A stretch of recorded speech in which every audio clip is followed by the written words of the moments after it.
Trump's been busy, and he filed those tariffs, and people have been scrambling. I saw that Amazon wants to put in the how much tariff the cost is on a good, right? Is that a thing? It didn't happen yet, right? No, but that's something that we're supposed to do. Yeah, but Trump said he talked to him and they came to a. They're not going to do it. Yeah. Dude, I would have loved if Amazon did that. By the way, they wouldn't allow it. Who's they? The companies. They wouldn't want to know how much you're paying on the tariff. They wouldn't want to have that transparency. That's true. They want to make sure that the consumer is completely ignorant of how much they're overpaying for this bottled water. Would you want to know? Of course. If it's $10 for this knickknack that you buy on Amazon that you're never going to use, but you buy anyway because we have closets full of that shit. If you want to buy this cheap shit from Amazon and it's $10, $3 of that is for the tariff. Would you want to know that? I would.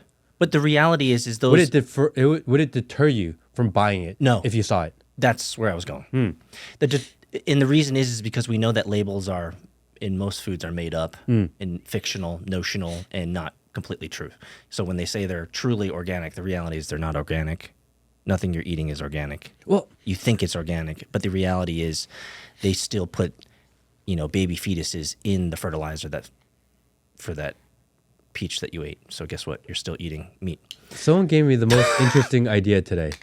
Seriously. He said that, because I dropped by Dunkin' Donuts in the morning. That right there is a sugar bomb of it's just Satan. black coffee. It's black coffee of Satan, man. It's just sugar. Well, it's cancer in a bottle. It's black. There's no sugar. It's complete all that. Dunkin' Donuts has been proven cancer. Well, so that was what he was saying. He was saying that in fact we used to think that fast food's the worst. Yeah. But the reality is that fast food companies have to put all their nutrition labels. It's the same food in all locations all over the country now. And there are so many people that consume it, and there's so many people that have the ability to test it now that they have to have some sort of consistency. So at least, even though they use weird products, what you know exactly what you're going to get. But if you go to a restaurant, they don't have the same regulations and transparency on their food, on their nutrition, on their ingredients, on things like this. And because it changes and they don't do the same volume, they actually could be selling you worse food than even the fast food companies.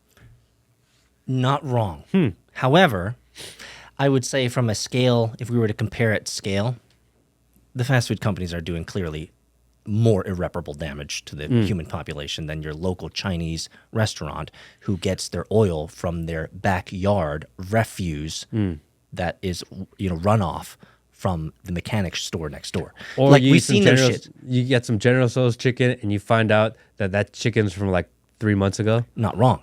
We have seen videos, and you guys can find them on the internet, of people in, let's just say, certain people groups who like to use the oils from the refuse and the waste that's in the street, and they pour it into the systems that they're using to cook your food. We've seen that. In all fairness, they'll use a strainer at times and get kind of the big chunks out. As long as the hair's out. Yeah, the hair and maybe any some remnants. And the little pieces of poop. Yeah, and the little pieces. You remove that, so it's kind of cleaner. Is that cleaner? Yeah, they're boiling it, so it's all good. It goes down smooth. So just a quick break before this video continues. If you haven't signed up for Soju yet, go check it out, soj.oo. It's a social discussion platform that we've created. That's where the community is hanging out. Definitely worth checking out, soj.oo. Also, if you're not subscribed to the channel yet, do it now. So I read this article about Delta. And Delta was taking delivery of a brand new Airbus 350. Yes. But in order to avoid paying the tariffs, instead of taking delivery in the United States like they would have, they're having it delivered to Japan and taking delivery in Japan to go around the tariffs. Yes. And Good. we kind of talked on this a couple weeks ago. We said the major businesses, once you put certain rules and regulations out there, the major businesses, the conglomerates, they will figure it out. They will skirt around the rules.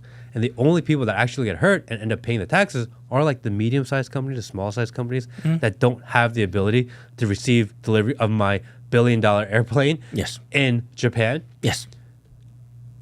And the little man also can get stuck with the bag as well, because we've seen that in many cases tariffs are inflationary. Now, do we all know exactly how it's going to pour out in terms of the inflation numbers? No, but none of us know. It's a complex system. But at the end of the day, this is not unusual. We expected this to happen. As savvy business owners, regardless of size and scale, savvy business owners will, by their nature, find ways to go around the new rules, the new laws. For example, you and I know this, that there are many, let's just say, exotic car owners who like to register their cars in Montana.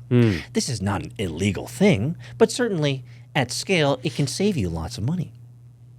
Is that called business savvy? I would put that in the category of business savvy for sure.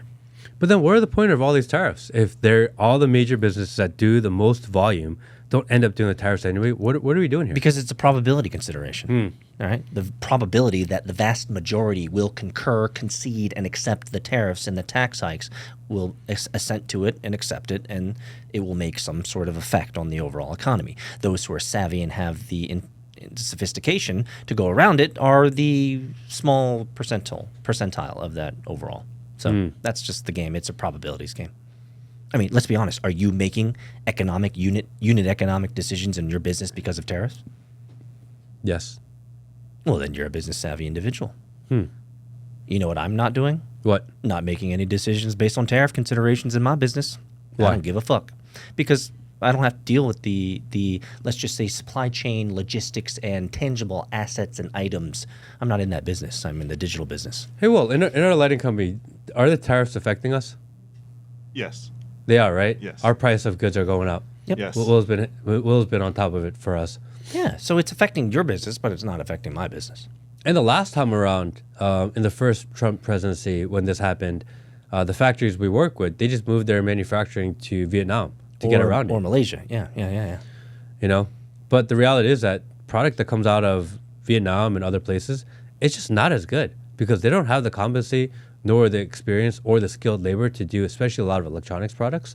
Really? So, yeah. Is it a skill thing or is it an infrastructure thing? Both. Because, you know, when the Chinese do it, they've been doing it for so long and they have so much labor. That's like right. if you hire That's right. an employee for your electronics factory, one factory, you can take them and you can move them and you can pay them a little more. You get a good one, you move them again, you move again. This is their life. This is their career. Yeah. They've been doing this for years. Yeah. And then you move to a new country, maybe you don't pay the tariff, but you have to retrain an entire workforce on manufacturing. You don't have a skilled labor force. Yeah, you're going to drop in quality control.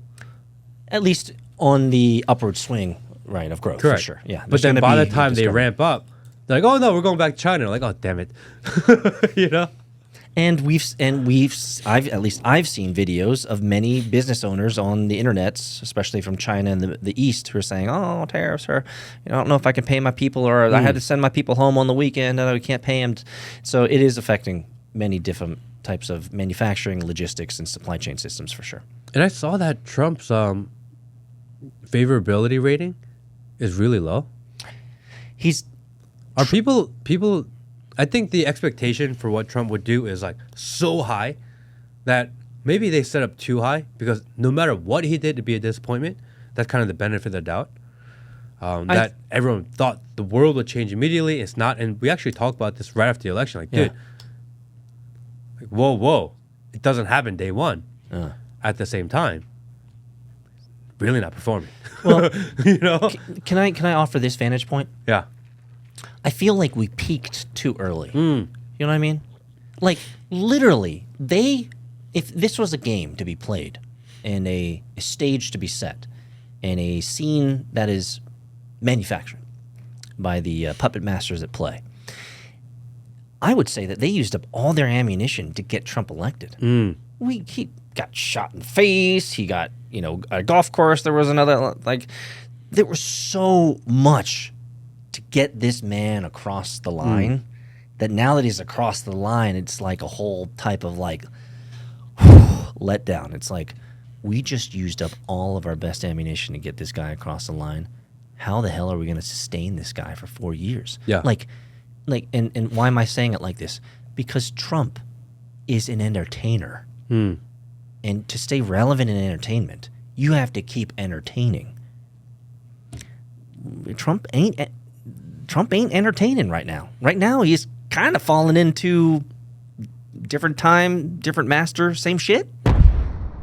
Thanks for watching the clip. If you want to see the full episode, click here. If you want to see more clips, click here.